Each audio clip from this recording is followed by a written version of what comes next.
So, again, my name's Jeff Standridge. I have been with the Conductor. I had the opportunity to start the Conductor in 2016. We started working on it in 2013.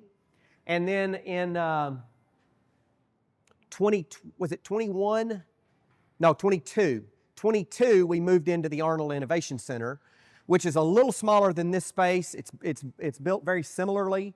You guys have a great place here, and I've had the opportunity to tour it with Leslie a few moments ago, and so really love what you guys are doing here. What I want to spend some time talking about today is surviving versus thriving, or better yet, thriving versus just surviving, right? And how organizations and how business leaders can make the shift from one to the other. The Conductor is a public-private partnership. We have multiple relationships and run multiple programs. Leslie serves as our program director, and we have a number of other programs as well that we run for the state of Arkansas, for the U.S. Small Business Administration, for the University of Central Arkansas, partnerships with UAMS, and a variety of others as well. We also have a location in Northwest Arkansas called Startup Junkie, and you will see referenced on these slides also a logo for Innovation Junkie, and that's because over the course of the last 8 or 9 years, we started having companies coming to us that didn't really qualify for the funded services. These are all funded programs by various third-party sources.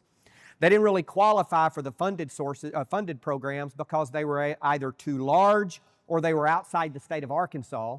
And so we created a consulting firm called Innovation Junkie that I spend quite a bit of time working with billable clients, so to speak. So that's why you see that. I'm going to talk about a lot of things today. So I just want you to walk out of here with 3. You don't have to remember everything I said. Just listen to everything.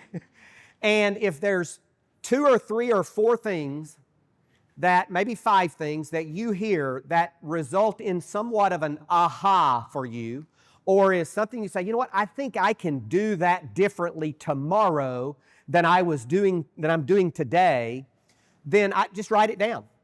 And at the end of the presentation today, maybe you have 3, maybe you have 5, maybe you have 7, but I want you to just pick 3 of them. Walk out of here with 3 things that you're willing to do differently tomorrow in your business, in your life, in your organization, what have you, than what you're currently doing today. And I think you'll see a benefit from that. So, thriving versus surviving, right? This is kind of the way I think about, from a business and leadership perspective, what I think about when I think about surviving is, number 1, I'm working nonstop. Maybe feeling alone on occasion, where I just don't really feel like I have anybody I can lean on. Perhaps struggling to keep up. Too much stuff going on. Getting paid, maybe. If you work for an employer, you're probably getting paid regularly, but maybe you don't feel like you're getting paid enough. If you work for yourself, sometimes you may not get a paycheck, because usually the last person to get paid is the business owner. So I'm getting paid, but maybe not what I'm worth, and maybe not regularly, with very little time and energy for anything outside of that. Does anybody ever feel like that's the way you are in your business? Yeah, I see hands out there. Yeah, me too, right? Join the club, right? So I want to shift and think about, well, then if that's surviving, then what might thriving look like? And to me, when I think about my ideal life from a business perspective and a leadership perspective, this is what my ideal life is. I'm doing work I enjoy. I'm working with people I enjoy. I'm making a difference around me. I'm being compensated fairly. I don't have to make more money than anybody else, but I feel like I'm being compensated fairly for the contribution that I'm making, and I've got time and energy for other things. I've got time and energy to spend time with my granddaughters. Yes, I have 2 of those. I've got time and energy to support my church.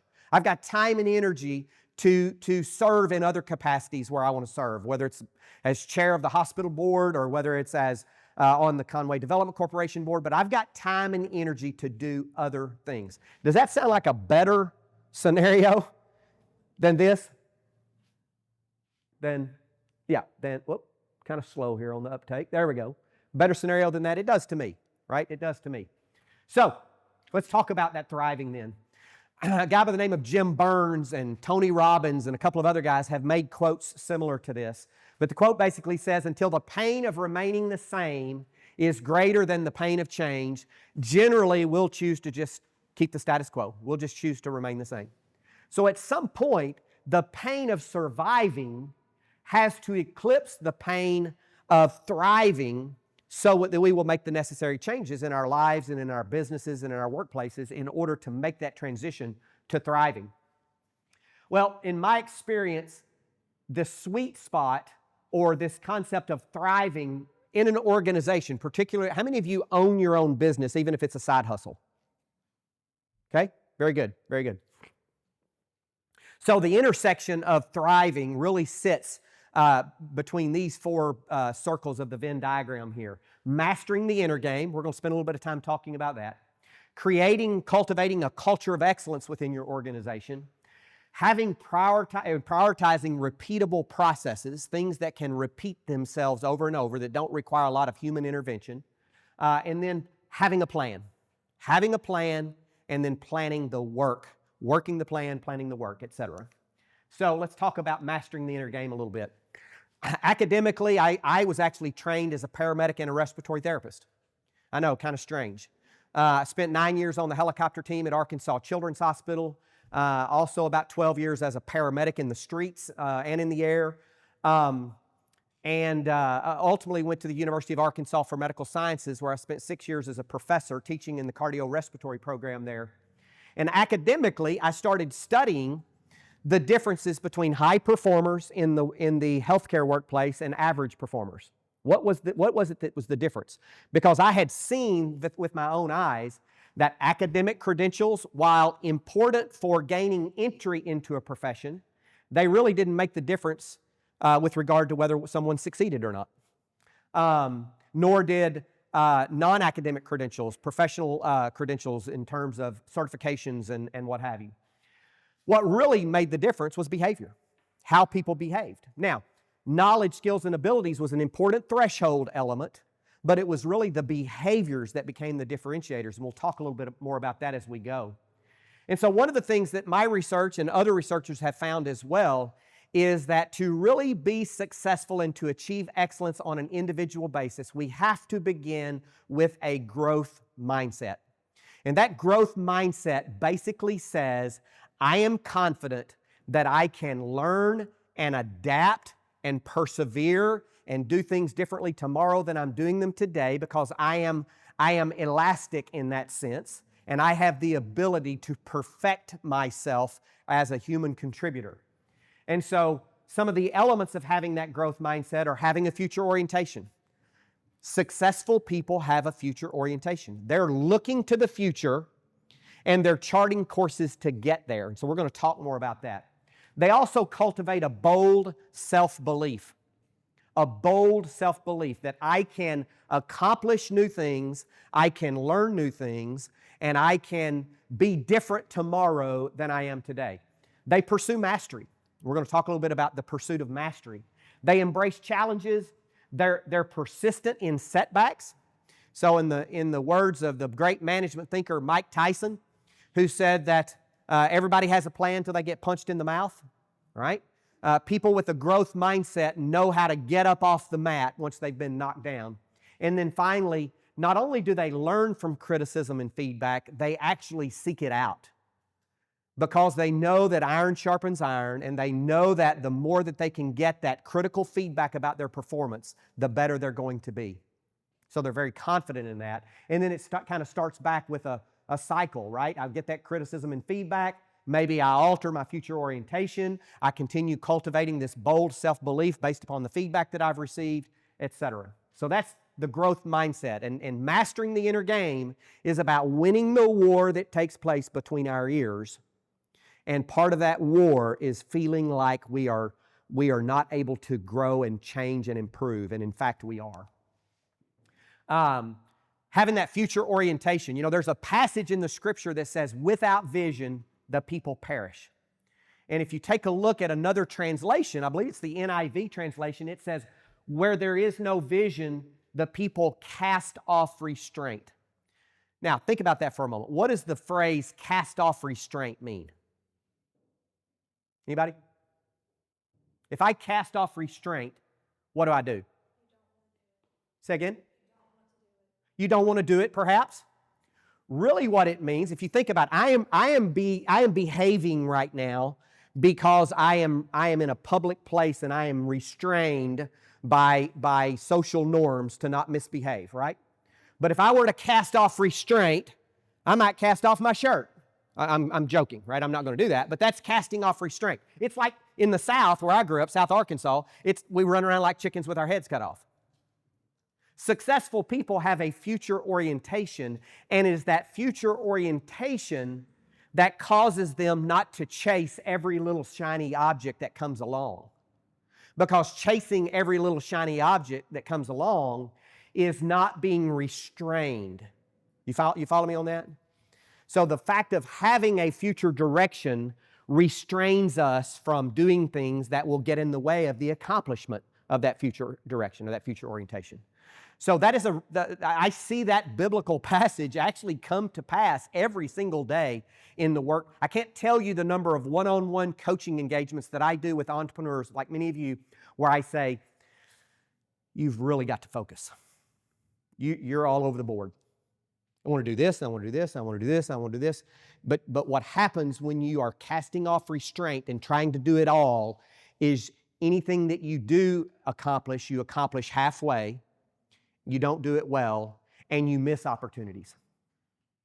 Make sense? Good, let's keep on. The other thing in having a future orientation is knowing what your why is. Why is the success of your business so important to you? And being able to connect the work that you have to do with your why. Running a business is hard. Being an entrepreneur is hard. Being a leader in a larger organization is tough. And if it's just about the work, guess what? There are days I would have given up. But it's the future why. It's that future orientation. It's the why behind what I do and connecting that to the work that gives me the perseverance to keep going despite the setbacks. We can talk about calling and mission. I'm a firm believer that every single person has a God-given calling. And if you can figure out the connection between your calling and your vocation, it's a complete and total game changer. If you ever want to learn more about that, I can talk about that for an hour. But let's move on. Successful people have a future orientation. I've already told you that. Ralph Waldo Emerson said, "The world makes way for a man that knows where he's going." The world makes way. I learned this in 1989 for the first time. I worked my way through college full-time as an EMT paramedic. I decided to go to respiratory therapy school because I wanted to work on the helicopter team at Arkansas Children's Hospital. I know that's not a reason to choose a career, but I did. And so the day that I enrolled in respiratory therapy school, I said, well, if I'm going to have to work full-time, I lived in Conway, was driving from Conway to Little Rock to UAMS. If I'm going to have to work full-time, I might as well get a job as a respiratory technician at UAMS or Children's or somewhere so that I can, I can work in the direction of where my career's going.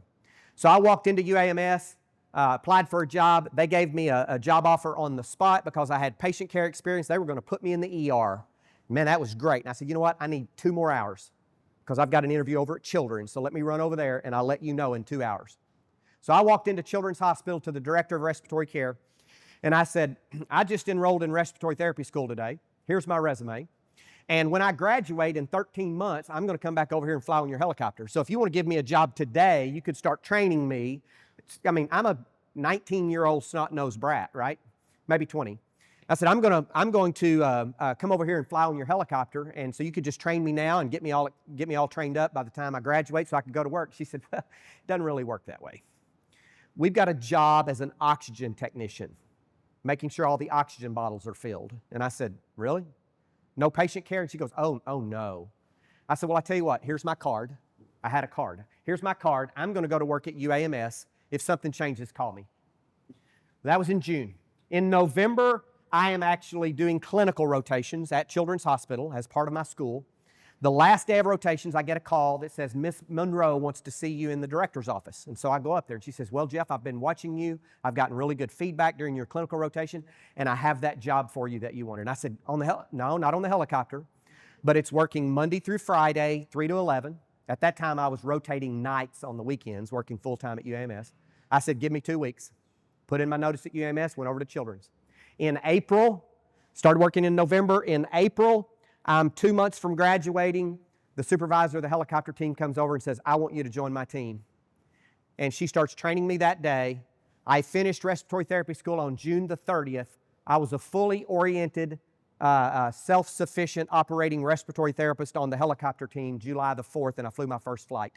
And I spent 9 years doing that work. And oh, by the way, yeah, that's me. Oh, by the way, I met this cute little flight nurse who was also a neonatal nurse, who ended up becoming my wife. We've had 2 daughters. My older daughter's now a neonatal nurse practitioner. My younger daughter is a neonatal nurse, soon to be a nurse practitioner as well. And my wife spent a career as a family nurse practitioner. So this concept of having a future orientation and building and cultivating a bold self-belief to step out and pursue that led me to walk into that director's office kind of like an idiot, and it ultimately had tremendous outcomes on the back end. Mastering the inner game. Here's an example of if we do nothing at all, just a short mathematical example.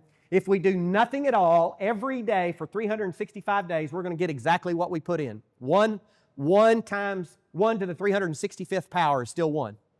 But 1.01 to the 365th power is 37.7. That's a 3,800% increase almost. Seemingly small actions consistently applied over time yield massive results. We'll talk about that again in a moment, all right? I also learned through my research that leadership drives success, and I've had the opportunity to replicate that research because Axiom Corporation came to me as I was finishing my doctorate, and I ended up spending 20 years for them and transitioning, completely re-engineering the way that we evaluated and selected employees based upon my research. So it's kind of a dream come true, and I had the opportunity to then replicate that research on 5 different continents over the course of the next 20 years during my business career. But I came up with this definition based upon not just my research, but also my observations, my observational research, if you will, in terms of what drives success.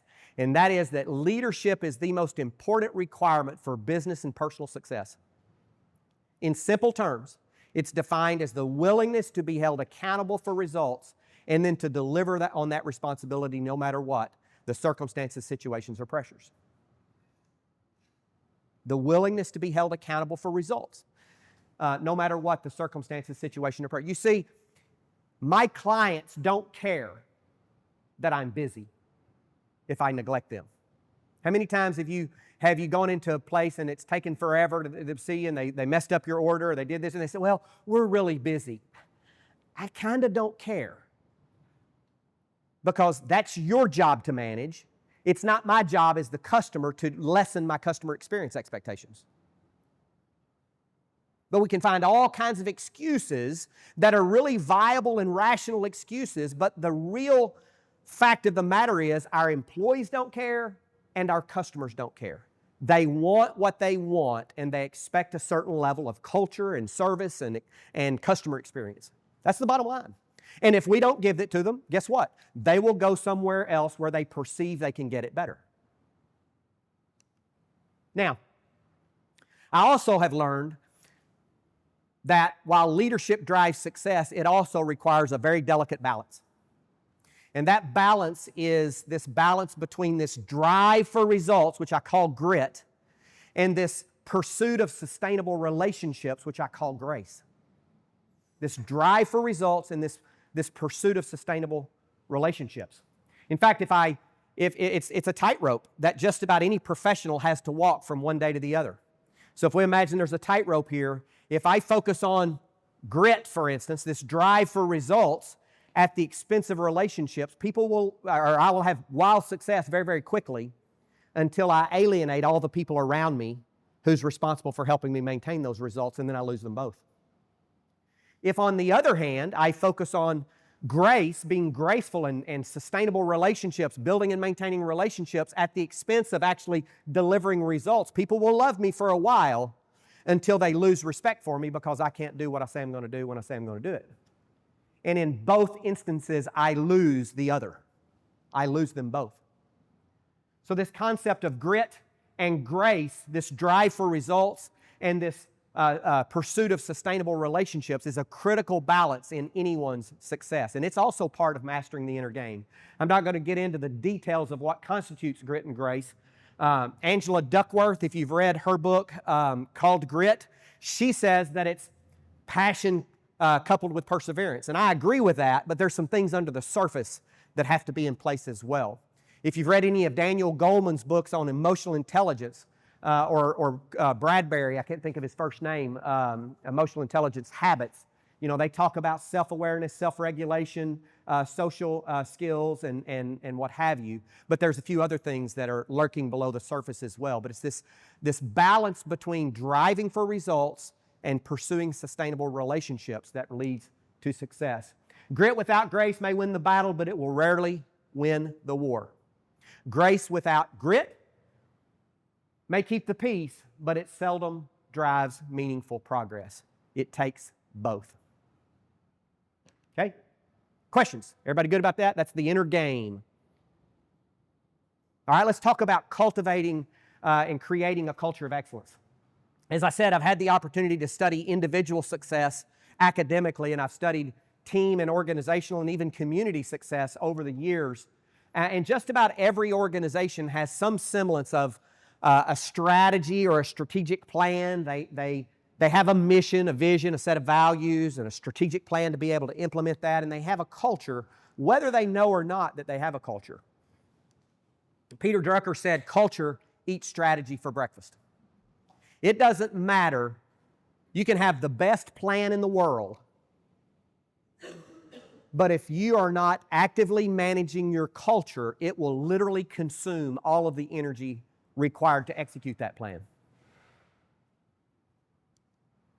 In fact, when I first started doing this work years ago, the word culture would never be uttered in a C-suite of a publicly traded company, a privately held company, a university, a central office, or whomever. It wouldn't be uttered. It wasn't until about the last 15 years or so that research like this started coming out, basically correlating positive work cultures with every measure of business performance and organizational performance. And you can see from the research, more revenue, more profit, higher customer satisfaction, lower employee absenteeism, lower defaults and defects, lower healthcare costs, etc. So you can see that the effects of culture on business performance are pretty astounding, and they're fairly profound as well. And it's because of that reason that the word organizational culture has been catapulted to the C-suite in many, many organizations. But that then begs the question, what is culture? When I talk about organizational culture, what is that? Anybody? Like the environment, how you interact with your coworkers. It's exactly that. The environment, how you interact with your coworkers. It's all of those things and more. Thank you. Round of applause right over there. Woohoo! All right. Yeah, it's the shared values. It's the beliefs and attitudes and behaviors that characterize the organization. It encompasses the unwritten rules, the norms, the patterns of behavior, the social patterns that shape how we interact with each other, how we approach our work. It's the collective personality of an organization. It's all of those things and more. If you want to know what the culture of your organization is, whether it's positive or negative, and you're not really sure, from your perspective, I want you to think about how you feel when you're driving into work on Monday morning and compare that to how you feel when you're driving home on a Friday afternoon. If there's a significant difference, then there's probably a cultural issue in your organization. Okay? In working with organizations literally all over the world, we've put together a framework for what we call the culture of excellence. What are the 6 elements that organizations generally have in their culture for organizations that are generating sustained business results, sustained strategic growth, for instance? Number 1, they have strong leadership. They have leaders who are bought into the espoused culture or the culture that's written on the walls, right? The core values that we put on the walls is one of the ways that we articulate our culture. Our mission and our vision, those are elements of culture as well, who cultivate a positive culture and they're bought into it and they abide by it themselves and they lead by example in that regard. They also ensure that there's clarity and focus in the organization, that we know where we're going as an organization, we know how we're going to get there, and we actually filter that down to people throughout the organization so that they come to work every day knowing how they contribute to the common good of the organization. They have engaged and committed teammates, and one of the reasons they're engaged and committed is because they know where they're going and they know how they contribute to the common good. But another reason they're engaged and committed is because the leaders cultivate an environment of empowering communication. Do you know what the word empower means? Anybody? Giving them the tools to be able to do it themselves. Say again? Giving them the tools to be able to do it themselves. Giving them the tools? Yeah, it literally means making someone stronger and more confident in dealing with the circumstances they're facing. That's the definition of empower. So to disempower, by definition, is to make them weaker and less confident, right? But leaders who are strong, who establish clarity and focus, and they've got engaged and committed teammates, they also create an environment of communicating in a manner that makes people stronger and more confident in dealing with the circumstances they're facing. Now, they may have to have tough conversations. Don't get me wrong. Sometimes you've got to have a sit down or a stand up or a nose to nose, toes to toes kind of conversation, right? But my point there is we don't just leave it at a reprimand. We actually leave them feeling empowered, stronger, and more confident in dealing with whatever circumstances that they're facing in that regard. We have 100% accountability. 100% accountability. This is what accountability looks like in most organizations today, based on my observation and experience. If I have a commitment to John for Thursday at noon, I've got to get you something, John, Thursday at noon, and something happens on Tuesday that totally sidetracks my entire week. What happens in most organizations is I pray to God that John doesn't ask me about it Thursday and I just let Thursday go by and just close my eyes and hope for the weekend. That's what happens in most organizations. That is not 100% accountability. The fact of the matter is something has wrecked my week. What 100% accountability says is the moment I recognize that my commitment to John is at risk, I go see John. And I say, John, I committed this to you at noon on Thursday. My week has been trashed. To which John might reply, hey, no problem, my week is in shambles as well. I'm not even going to look at it till Monday. Hallelujah, everything's great. John might say, man, not only is noon critical, it'd be better if I could get it at 11 o'clock because I need to prepare for my 1 o'clock client meeting. At which time I have to say, then John, I need your help reprioritizing some of the things I've got to do because I'm going to meet that deadline. So 100% accountability doesn't mean you can't miss a deadline. What it means is the moment you realize your commitment is at risk, you go and have a conversation with the person to whom you've committed it and either reset expectations or reprioritize the things you have on your task. But unfortunately, most people just let it go by and hope that nobody asks them about it. So in reality, 100% accountability is kind of synonymous with integrity. You know what the word integrity means? It means whole. When I was a healthcare provider, guy have a motorcycle wreck out here on the street, and I go out there and I'm looking at his bones to see if they have integrity. That's the first thing I'm looking at. If they don't have integrity, they're angulated or disfigured, that means that he's got broken bones. He's broken. Or she's broken.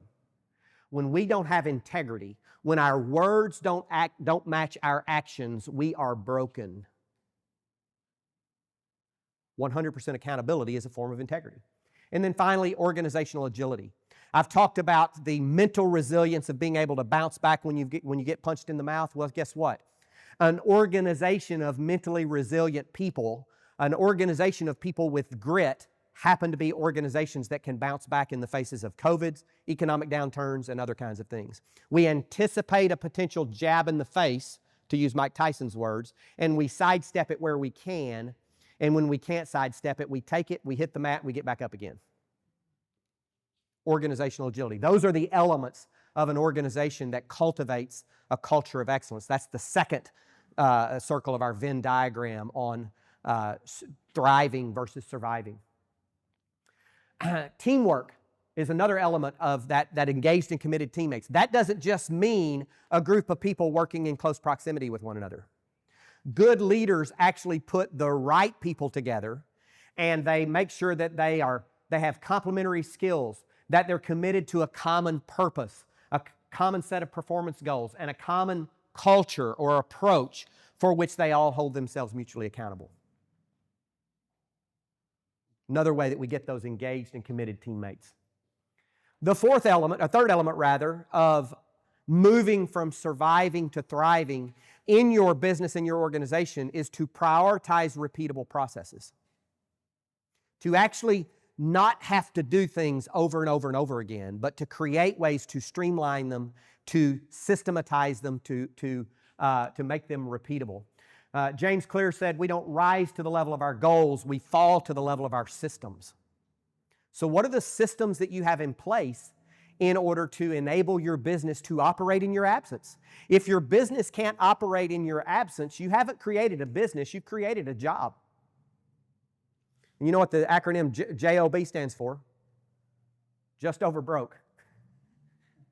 Just over broke, right? So we have to figure out, I can't tell you the number of businesses that the owners of that business were perhaps the founder. Maybe it's a skilled trades like a plumber, electrician, or what have you. It doesn't have to be. But they come to me and they think they're going to sell their business for $3 million and it's going to be their retirement. But what they don't realize is when you pluck them out of that business, it's not worth $300,000 because they are the business. They've spent 35 years owning a job versus owning a business because none of the processes are repeatable. None of their clients are repeat clients necessarily, or a large percentage of them aren't. And they have to do everything themselves in the business. That is a way to barely survive, much less thrive. If you think about those lists of things where I'm overwhelmed with the work, with no energy and time for other things, well, have a business where you don't have repeatable processes. Here are some of the elements of where we need repeatable processes. Number one, revenue velocity. How do we get clients? How do we generate revenue? How do we actually repeat that revenue? How do we satisfy our clients? And how do we have those clients coming back for more and more and more? Revenue velocity, the speed, power, and effectiveness of our sales, marketing, and client messaging efforts. Number two is organizational effectiveness, the degree to which we have a plan to grow our business in a direction that doesn't require us to be there every single day, every single minute of every single day. Leadership effectiveness, back to that culture that we talked about. Operational effectiveness, the quality of our client delivery processes. The quality of the processes that contribute to our client experience. Digital readiness, the degree to which we're taking advantage of the digital and data technologies at our disposal to manage our business. Are we really deploying technology to remove ourselves from the human factor equation? And the next one is innovation readiness. Are we actually disrupting the status quo and making continuous improvements in our business? And then finally, all of that is encapsulated by the financial disciplines. Unfortunately, 66% of the American public is financially illiterate. All the research shows you that. 80% can't incur a $1,000 unplanned expense without going into debt. And I see that carry out in businesses. They run their businesses just like they run their home checkbooks. And so I encourage you, if you're doing that today, separate the two. Have a business account, have your personal account. Run your business as your business. If you need to draw from that to solve some of your personal expenses, don't just write a check over here, to solve those expenses. Write a check to yourself or make a transfer to yourself, log it as such as a draw, and then make those personal payments out of your personal account. Keep a big, thick black line between the two. That is the first step of establishing some financial literacy and discipline in your business. Now, the interesting thing about this is it doesn't require changing all of those things by a horse length. It just change them by a nose. Horse races are won by a nose. And in the case of, by the way, there are 3 horses in this race. Did you know that? So the Kentucky Derby, right? He didn't win by a nose, he won by a nostril flare, literally. So where are the nostril flares, to use that analogy, where are the nostril flares that you can make in these areas, these 7 domains of your business, so that you can get just a little bit better and improve your business performance? How many of you have heard of the compound effect? Yeah. The compound effect says seemingly small actions, consistently applied over time, yield massive results. Seemingly small actions, consistently applied over time, yield massive results. I showed the math formula for you a few moments ago, right? Well, if I offered you $1 million payment right now, a treasure chest with $1 million in it, not a check, a treasure chest with $1 million, or a penny a day, double daily for 30 days, what would you take? Most people say I'd take the penny, but I don't really know why, because I think it's a trick question. And I will say that if you chose the $1 million, you would have actually been right. That is until day 27. And then it would have gone dreadfully wrong. Because in day 27, it moves from $671,000 to $1.3 million. In day 28, it moves from 1.3 to 2.7. In day 30, it moves from 2.7 to $5.4 million. You would have been dreadfully, dreadfully wrong, to the tune of about $4 million or better, right? You can do the math. You can see it. Penny a day, double daily. Seemingly small actions, consistently applied over time, yield massive results. Guess what? The compound effect's either working for us or it's working against us. If I go home today and I get a 100-calorie Michelob Ultra, and I pop the top, and I sit around my pool, and I consume that Michelob Ultra, and I don't do anything to counteract or to put aside the calories that I've just consumed, and I do that every day for 10 years. If I do it every day for a year, I'm going to be 10 pounds heavier at the end of the year. Do the math. 3,500 calories equals a pound of body weight. In 10 years, I'm going to be morbidly obese because I didn't harness the compound effect to work for me. By my inaction, the compound effect worked against me. It's always working. Are you using it for you, or is it using itself against you, right? So repeatable processes, identify core functions and high-value activities in your business, right? Look at the 80-20 rule. The 80-20 rule was based upon some economics, Vilfredo Pareto in Italy, who said 80% of the wealth of Italians was owned by 20% of the people. Guess what? That 80-20 rule has been used by management scientists for years to basically say that 20% of our effort produces 80% of our results, 20% of our customers produce 80% of our profits, etc., right? And guess what? It's also fractal. If you know what fractal means, it means that you can apply the 80-20 rule to the 80-20 rule. So if you have 1,000 things to do, and I say, well, just focus on the top 20%, well, that's still 200. But guess what? The 80-20 of the 80-20 is 64-4. So now you have 40 things to do to get 64% of the results. Or if you apply the 80-20 rule to 64-4, it's 51-1. So now you have 10 things to do to get 51% of the results. Follow me on that? The point is, pick out the core functions and the high-value activities where you think you can remove yourself from the business and figure out ways to automate that. Standardize and document the step-by-step workflows. Leverage tools and automation to be able to remove yourself from the equation where appropriate. Train, empower, make them stronger and more confident in dealing with circumstances they're facing, and hold people accountable, 100% accountable for actually executing those processes. And then monitor, optimize, and continuously improve. I encourage each of you, as one of the big 3 that you take out of here today, is to track your time. Does that sound like I'm repeating myself? We talked yesterday, didn't we?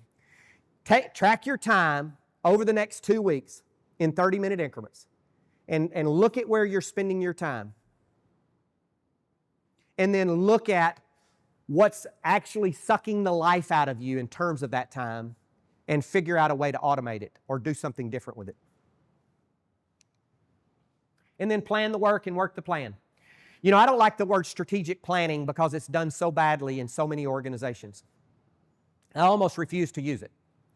Because what generally happens in a strategic plan is they gather everyone together and they capture everything that everyone's already doing, and they don't stop doing anything, they just add more stuff to it, and it goes into a 3-ring binder that's about this thick, and then they put it on a shelf, and they leave it there for the next 11 and a half months until it's time to pull it out and see how they did. Then they blow the dust off, thumb through the pages, say, hey, let's see how we did, right?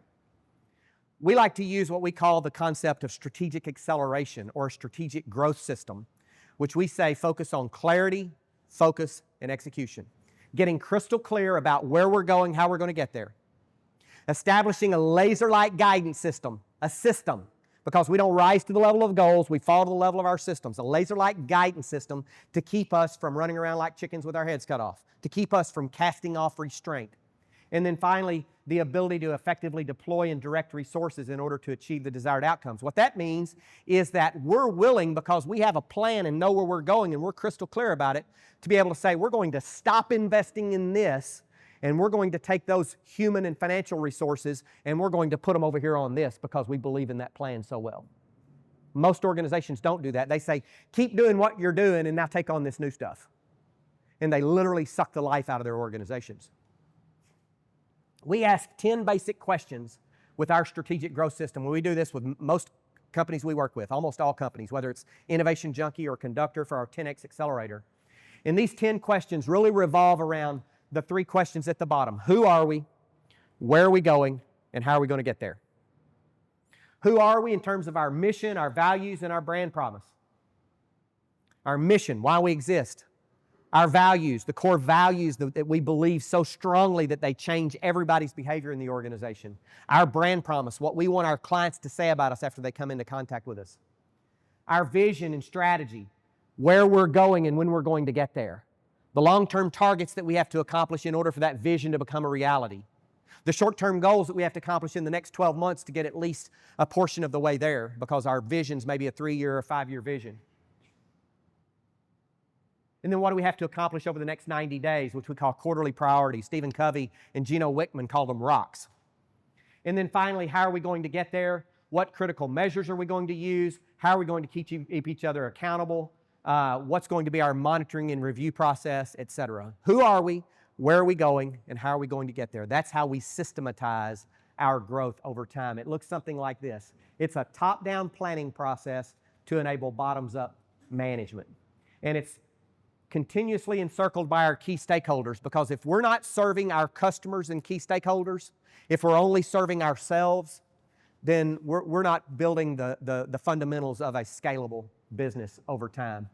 Making sure that all of our deliverables are smart, they're specific, they're measurable. A lot of the SMART acronyms will say achievable. Well, guess what? I'm not going to put it up there if it's not an achievable goal. It may be a stretch goal, but achievable to me seems kind of like it leaves me wanting. So I like to use the word agreeable, meaning that all of the goals that I establish are in agreement with the other goals. In other words, achievement of this goal does not prevent my ability to accomplish this goal. So specific, measurable, agreeable, relevant. They're relevant to where we're trying to go, and they're also time-bound. By this date, we will accomplish X. What we're really trying to do is to fight the whirlwinds. Whirlwinds happen in our businesses every single day, and we're trying to fight the whirlwinds. No whirlwinds allowed. We focus on what's wildly important, our wildly important goals, long-term targets, short-term goals, the vital few versus the significant many. We're talking about 5 to 7, maybe 10 goals for an organization over a 5-year period. And it's an exercise in subtraction, not an exercise in addition. It's certainly not an exercise in multiplication. We act on the lead measures, which are called key performance indicators. What are the things that we need to be looking at on a weekly basis to make sure that our P&L produces what we want it to produce at the end of the month? Every business should produce an income statement or a profit and loss statement. But even if you get it delivered on the very first day of the month that it's measuring the previous month, it's still a rearview mirror at best. So what are the things we need to be looking at daily and weekly in order to predict that our revenue's coming in as planned, that our expenses are not getting out of hand, and what have you? We keep a compelling scoreboard. People play harder when they know that there's a little competition built in the process. And we have a cadence of accountability, that laser-like guidance system that we talked about. I recommend a weekly meeting that happens every single week at the same time. It starts on time, it ends on time, and it's usually about 90 minutes for the leadership team of an organization. If it's just you, then it's a meeting with yourself to really sit down on a weekly basis and plan out your week and see how you're tracking against the guidance system that you have in place. And it's sacrosanct. You know what what sacrosanct means? What does the word sacrosanct means? It means it is too important to be interfered with. If you're saying in your business, I don't have time to have a weekly meeting to plan my business, then you're chasing your tail.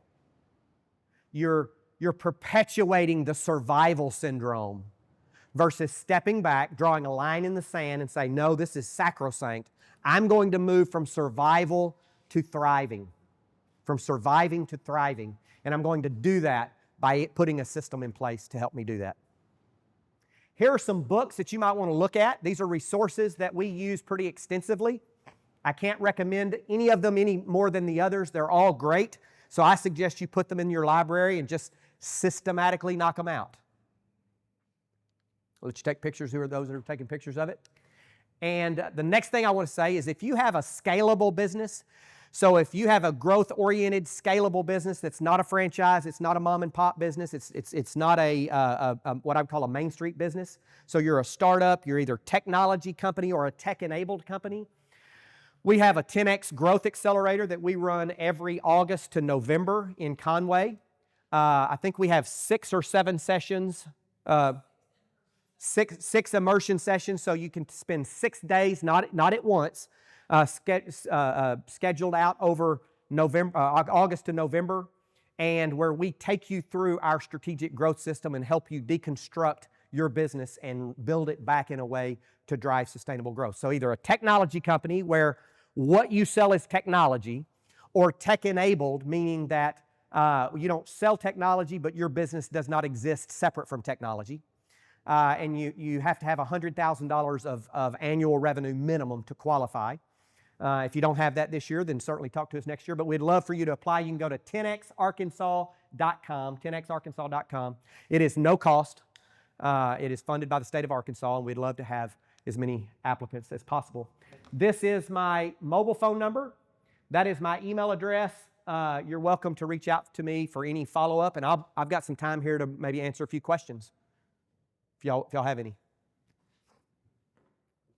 Anybody? Yes, ma'am. So being a small business owner, solopreneur, a lot of this could probably sound a little overwhelming, right? Right at first, this is the first time here. What are some actual, immediate things that I could do this week or next week, or maybe in the next 30 days that you would recommend I focus on before I can get to? Yep. The very first thing I would say is take stock of where you are right now.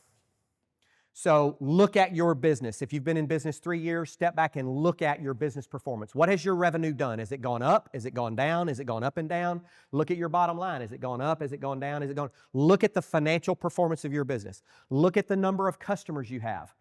Look at the amount of repeat customers. Any data that you can get from your business to look at it and say, this is where I am right now. And probably more importantly, look at what you've actually put in your pocket from your business to see how much you've actually retained earnings, so to speak, right? Or you've paid yourself. And then set some goals. That's not good enough. What I want to do is I want to increase that by 20% next year. And in 3 years, and I usually suggest a 3-year planning horizon to say, this is where I want to be in 3 years. Okay? Think about it in terms of income and then back into revenue and profit in order to drive that, right? This is what I need to be in 3 years. It means I need to be here in 2 years. It means I need to do this next year, and I need to finish this year somewhere around here, okay? And then build some goals to actually get there. And then not only do you establish goals, you say, okay, well then what do I need to do? Goal set, I have taught college, I've taught high school, I've taught Sunday school. By the way, 7th grade's not my not my forte. But I will tell you that the most undertaught subject in any educational setting, from higher education to secondary, primary school, to in the home and to in the workplace, is goal setting, action planning, and progress monitoring. Set some goals, establish the actions, and then build a monitoring process to see how you're doing. Good question. Thank you. Anybody else? What are you seeing in Arkansas right now? What are you seeing that excites you, or what are you seeing that scares you too, or what are the transitions you see as a state like in? We just actually secured not too long ago a regional innovation cluster contract with the Small Business Administration for the lithium play that's down in South Arkansas. They're saying that over the course of the next 10 years, Arkansas could supply 15% of the world's lithium demand. 15%. Now I think the U.S. serves 1% or something like that. It's crazy. And so the ancillary businesses that could be generated as a result of that excites me. I'll tell you another thing that excites me, and that is I have a doctorate in higher education, right? So I have been indoctrinated into the academy over the years.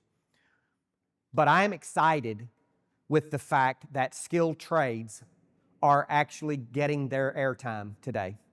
And I have a nephew who could have gone to college and gotten a computer science degree, and I would have supported him if he chose to do that, but he wanted to be an electrician. And he's in an apprenticeship program now.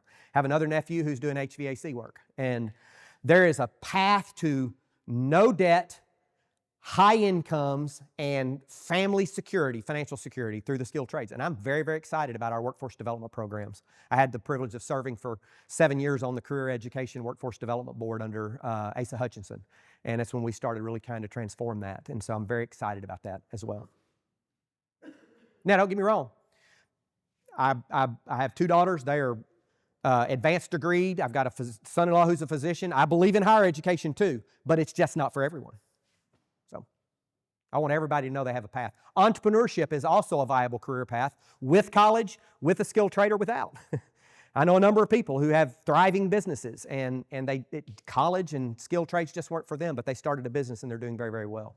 So I don't think we've ever had the opportunities with technology that we have out there today for anybody to provide for themselves and their families through entrepreneurship, a skilled trade, or a college degree. Anybody else? Jeff Standridge at The Conductor, Leslie McColgan at The Conductor, arconductor.org. Let us know if we can help you guys in any way. And a big round of applause for our man right there who created this organization, because this is really nice.